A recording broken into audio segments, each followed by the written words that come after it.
যে সব কথার এক জবাব মেহনত। মেহনত করতে হবে। আমি আলহামদুলিল্লাহ আমার সাথে সম্পৃক্ত যে কয়জন উঠতি বয়সের আলেম আছে, আমার ব্যক্তিগত মহব্বত করে, আমাদের সাথে অনেক ছেলে আছে আলহামদুলিল্লাহ, বিভিন্ন মাদ্রাসা চালায়, যারাই আছে, আমি সব সময় বলি যে তুমি যেখানে বসো ওর পিছনে ছোট্ট ফেস্টুন বানাইয়া লিখে রাখবা যে সব কথার এক জবাব মেহনত। এক কথা খালাস। হ্যাঁ, বুঝছেন নি কথা? এটা সব কথার এক জবাব কি? এক মেহনত। আমাদের এই ওয়াজের জীবন কতজন কত কিছু বলছে, কিন্তু আলহামদুলিল্লাহ মেহনত সব কথার এক জবাব। সব কথার এক জবাব। হুজুর শুনলাম আপনারে অমুকে পছন্দ করেন, মেহনত করেন। শুনলাম আপনার অমুক বিরোধিতা, মেহনত করেন। সব বাদ দাও, খালি সব বাদ দাও, শুধু মেহনত।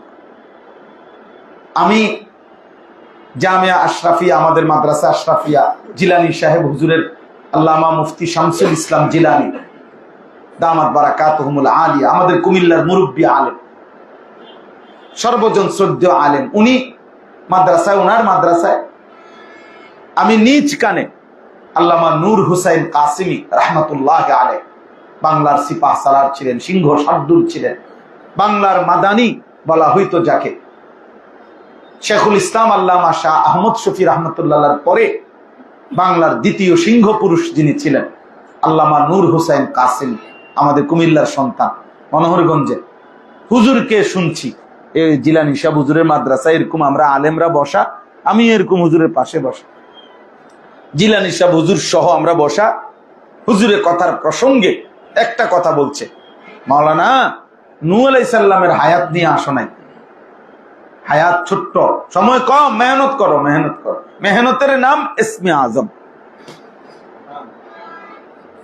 মেহনতের নাম কি? ইসমে আজম। ইসমে আজম কি?